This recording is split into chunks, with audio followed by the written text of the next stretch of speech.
Hi welcome to മാറ്റ്കം. ഇന്നത്തെ വീഡിയോയിൽ statement related അല്ലെങ്കിൽ ഡാറ്റ സഫിഷ്യൻസിയിലെ മറ്റൊരു ക്വസ്റ്റ്യൻ ആണ് നമ്മൾ കാണാനായിട്ട് പോകുന്നത്. ഡാറ്റ സഫിഷ്യൻസി അല്ലെങ്കിൽ സ്റ്റേറ്റ്മെന്റിൽ നമുക്കൊരു ക്വസ്റ്റ്യൻ ഉണ്ടാവും, അതിനെ ഫോളോ ചെയ്ത് രണ്ട് സ്റ്റേറ്റ്മെന്റ് ഉണ്ടാവും.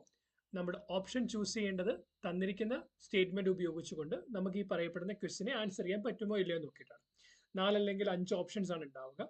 അതിനെ നമുക്ക് എങ്ങനെ ഇന്റർപ്രറ്റ് ചെയ്യാം എന്നുള്ളത് നമ്മൾ ഇത് ഈ ഡാറ്റ സഫിഷ്യൻസി അല്ലെങ്കിൽ സ്റ്റേറ്റ്മെന്റ് റിലേറ്റഡിലെ ഫസ്റ്റ് വീഡിയോയിൽ നമ്മൾ എക്സ്പ്ലെയിൻ ചെയ്തിട്ടുണ്ട്. നിങ്ങൾ അതൊന്ന് കണ്ട് നിങ്ങളുടെ ക്ലാരിറ്റി വരുത്തിയതിനു ശേഷം ഈ പർട്ടിക്കുലർ ലെക്ചർ കാണുക. അതർവൈസ് ഇത്തിരി ബുദ്ധിമുട്ടായിരിക്കും അണ്ടർസ്റ്റാൻഡ് ചെയ്യാനായിട്ട്. സോ നമ്മൾ പറഞ്ഞതുപോലെ തന്നെ എല്ലാ ക്വസ്റ്റിനകത്തും ഒന്നല്ലെങ്കിൽ രണ്ടല്ലെങ്കിൽ 3 സ്റ്റേറ്റ്മെന്റുകൾ കാണും. ഒരു സ്റ്റേറ്റ്മെന്റ് ഉപയോഗിച്ച് ആൻസർ ചെയ്യാം, അല്ലെങ്കിൽ 2 സ്റ്റേറ്റ്മെന്റുകൾ ഇൻഡിവിജ്വലി എടുത്ത് ആൻസർ ചെയ്യാം, അല്ലെങ്കിൽ 2 സ്റ്റേറ്റ്മെന്റ് ടുഗദർ എടുത്ത് ആൻസർ ചെയ്യാം എന്ന അടിസ്ഥാനമാക്കി നമുക്ക് ആൻസറിലേക്ക് എത്താനായിട്ട് പറ്റും. ഫസ്റ്റ് വൺ ക്വസ്റ്റ്യൻ ഇങ്ങനെയാണ്: Anil, Milind, Kiran, Rajesh are 4 friends. How many of them are married? ഇതിനകത്ത് ആരൊക്കെ കല്യാണം കഴിച്ചിട്ടുണ്ട്? ഒന്നാമത്തെ statement that is given that it is a true statement. True statement ആണെന്ന് പറഞ്ഞിട്ടുണ്ട്. Kiran and Rajesh are married. കിരണും രാജേഷും കല്യാണം കഴിച്ചു. അപ്പൊ നമുക്ക് ഒന്നാമത്തെ സ്റ്റേറ്റ്മെന്റ് എന്ന് പറയാവുന്ന കാര്യം എന്താണ്? 2 പേര് മാരീഡ് ആണ്. ഫസ്റ്റ് സ്റ്റേറ്റ്മെന്റ് എന്ന് പറയാം 2 പേര് മാരീഡ് ആണ്. Done. But we cannot say that. നമുക്ക് ഒരിക്കലും അനിലും മിലിന്ദും കല്യാണം കഴിച്ചോ ഇല്ലയോ എന്ന് പറയാൻ പറ്റില്ല. അപ്പം how many R dum are married എന്നുള്ളത് ഫസ്റ്റ് സ്റ്റേറ്റ്മെന്റ് ഉപയോഗിച്ചുകൊണ്ട് ആൻസർ ചെയ്യാനായിട്ട് പറ്റത്തില്ല. രണ്ടാമത്തെ ഒരു ഫോൾ സ്റ്റേറ്റ്മെന്റ് ആണ് at least one of Anil and Milind R married. At least one of Anil and Milind R married. Minimum Anil അല്ലെങ്കിൽ മിലിന്ദ് മാരീഡ് ആയിരിക്കണം. അപ്പൊ എന്തൊക്കെയാണ് possibility? At least one Anil or Milind married എന്ന് പറയുമ്പോൾ ഒന്നെങ്കിൽ അനിൽ കല്യാണം കഴിച്ചു, ഒന്നാമത്തെ പോസിബിലിറ്റി. രണ്ടാമത്തെ പോസിബിലിറ്റി മിലിന്ദ് കല്യാണം കഴിച്ചു. അതായത് മിലിന്ദ് ഈ കേസിനകത്താണ് കല്യാണം കഴിച്ചിട്ടില്ല, ഇവിടെ അനിൽ കല്യാണം കഴിച്ചിട്ടില്ല. രണ്ടാമത്തെ കേസ്, മൂന്നാമത്തെ പോസിബിലിറ്റി എന്ന് പറയുന്നത് അനിലും മിലിന്ദും കല്യാണം കഴിച്ചു. അനിലും മിലിന്ദും കല്യാണം കഴിച്ചു. ക്ലിയർ? ഒന്നാമത്തെ പോസിബിലിറ്റി അനിൽ കല്യാണം കഴിച്ചു, അപ്പൊ മിലിന്ദ് കല്യാണം കഴിച്ചിട്ടില്ല. കാരണം അറ്റ്ലീസ്റ്റ് ഒരാളെങ്കിലും വിവാഹം കഴിക്കണം. അപ്പൊ അനിൽ കല്യാണം കഴിച്ചു, മിലിന്ദ് കഴിച്ചിട്ടില്ല. മിലിന്ദ് കഴിച്ചു, അനിൽ കഴിച്ചിട്ടില്ല. അനിലും മിലിന്ദും കല്യാണം കഴിച്ചു. തന്നിരിക്കുന്നത് ഫോൾസ് സ്റ്റേറ്റ്മെന്റ് ആണ്. അപ്പൊ ഈ പോസിബിലിറ്റീസ് എല്ലാം ഫോൾസ് ആണ്. ഈ പോസിബിലിറ്റീസ് എല്ലാം ഫോൾസ് ആണ്. So they are all false possibilities.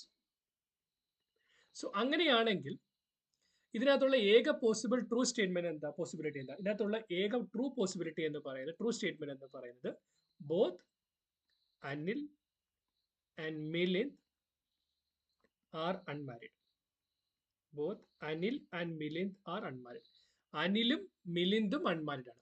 അതിന്റെ അർത്ഥം കിരണും രാജേഷും കല്യാണം കഴിച്ചോ ഇല്ലയോ എന്ന് പറയാൻ പറ്റുമോ? ഇല്ല. അതായത് സെക്കൻഡ് സ്റ്റേറ്റ്മെന്റ് ഉപയോഗിച്ചുകൊണ്ടും നമുക്ക് കംപ്ലീറ്റ് ആയിട്ട് എത്ര പേര് കല്യാണം കഴിച്ചു എന്ന് പറയാൻ പറ്റില്ല. ബട്ട് ഈ രണ്ട് സ്റ്റേറ്റ്മെന്റ് ടുഗദർ എടുത്താൽ എന്താണ്? ടുഗദർ എടുത്താൽ ഒന്നാമത്തെ സ്റ്റേറ്റ്മെന്റ് എന്ന് പറയാം കിരണും രാജേഷും കല്യാണം കഴിച്ചു. രണ്ടാമത്തെ സ്റ്റേറ്റ്മെന്റ് എന്ന് പറയാം അനിൽ കല്യാണം കഴിച്ചിട്ടില്ല, മിലിന്ദും കല്യാണം കഴിച്ചിട്ടില്ല. അങ്ങനെയാണെങ്കിൽ കല്യാണം കഴിച്ചവരുടെ എണ്ണം എന്ന് പറയുന്നത് 2 ആണ്. ദാറ്റ് മീൻസ് ഇൻഡിവിജ്വലി ഓരോ സ്റ്റേറ്റ്മെന്റ് എടുക്കുമ്പോൾ ആൻസർ ചെയ്യാൻ പറ്റില്ല. രണ്ട് സ്റ്റേറ്റ്മെന്റോടെ ടുഗദർ എടുത്താൽ നമുക്ക് ആൻസർ ചെയ്യാനായിട്ട് പറ്റും. ഒന്നാമത്തെ ഓപ്ഷൻ നോക്കിയേ, can be answered by using one of the statement അല്ല. രണ്ടാമത്തെ ഓപ്ഷൻ നോക്കിയേ, can either one of the statement, ഏതെങ്കിലും ഒരു സ്റ്റേറ്റ്മെന്റ് ഉപയോഗിച്ച് ആൻസർ ചെയ്യാൻ പറ്റും അല്ല. Can be answered by taking both the statement together. രണ്ട് സ്റ്റേറ്റ്മെന്റ് എടുത്ത് ആൻസർ ചെയ്യാം, പക്ഷേ രണ്ട് സ്റ്റേറ്റ്മെന്റിന്റെയും ഇൻഡിവിജ്വൽ ആയിട്ട് എടുത്താൽ ആൻസർ ചെയ്യാൻ പറ്റില്ല. So option 3 is the answer. So ഇത് അല്പം കൺഫ്യൂസീവ് ആണ്, കാരണം ഒരു നെഗേഷൻ വന്നു കഴിയുമ്പോൾ അതിനെ എങ്ങനെ ഇന്റർപ്രറ്റ് ചെയ്യണമെന്നുമായി ബന്ധപ്പെട്ട് hope the explanation is very clear.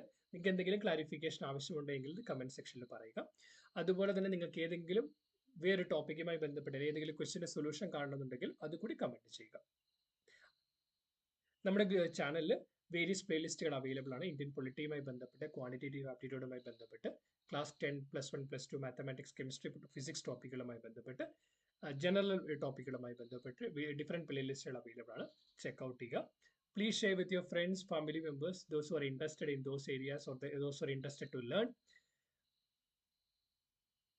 As a token of gratitude, please like to this particular video, subscribe to our channel.